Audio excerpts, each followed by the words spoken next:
de volta e agora vamos conversar com o Dr. Adailton Salvatore sobre diabetes gestacional. Doutor, tem aquela mulher que já tem a diabetes e aí engravida, e tem a mulher que nunca teve e desenvolve durante a gestação. Qual é a diferença? Olá, Joana. Olá, você também que nos assiste.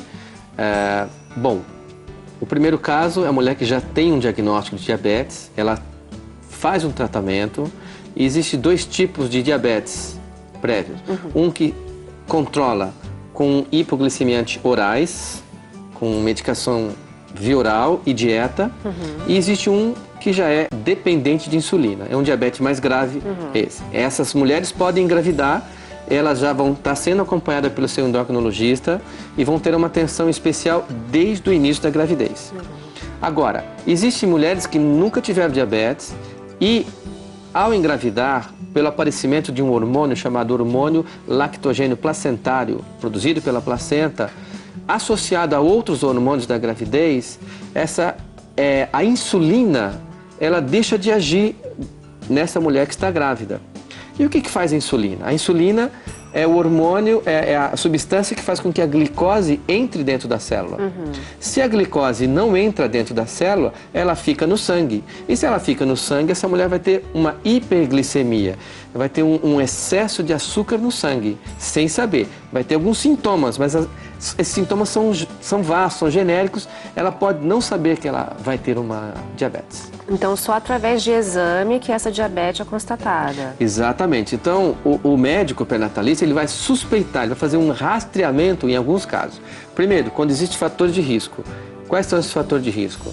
Hipertensão, idade maior que 35 anos, antecedentes de diabetes da família, gravidez gemelar.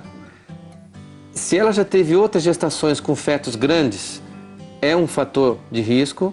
Tá certo? Então, quando tem esses fatores de risco e essa mulher engravida, você tem que fazer a pesquisa desde a primeira consulta. Segundo caso, na primeira consulta do pré-natal, faz parte dos exames a glicemia de jejum. Se essa glicemia de jejum vem maior que 126, está definido já um diabetes. Se ela vem entre 85 e 126 na primeira consulta, você deve fazer o rastreamento.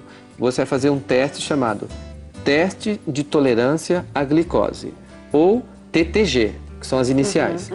Essa mulher ingere em jejum de manhã 75 gramas de glicose.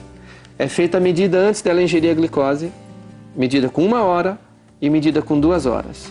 Dependendo dos valores que você obtém disso, você vai ter um diagnóstico negativo ou positivo de diabetes. E doutora, a grávida que aumenta muito de peso também tem propensão a desenvolver diabetes? É um dos fatores de risco. O médico tem que ficar atento a isso. Uma mulher que ganha 3, 4 quilos por mês, 2 meses consecutivos, esse médico deve fazer um rastreamento, deve pedir o TTG. Um detalhe que esse teste de tolerância à glicose ele deve ser feito entre 24 e 28 semanas, que é o momento em que se exacerba ou que aparece a maior quantidade de casos de diabetes.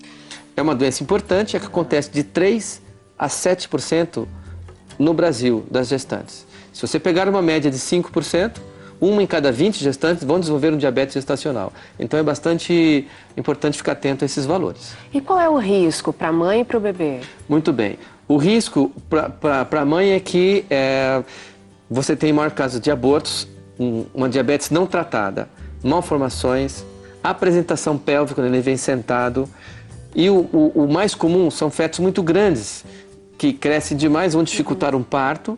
E essas crianças, quando nascem, elas vão estar mais sujeitas a ter uma hipoglicemia. Então elas precisam, sim, de uma supervisão.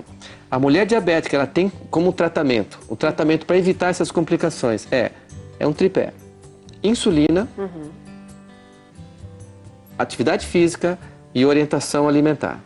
Realmente são muito importantes e a gente vai justamente falar com a nutricionista Raquel Dias sobre essa dieta específica para diabéticas. Muito obrigada, doutora Adailton. Eu que agradeço.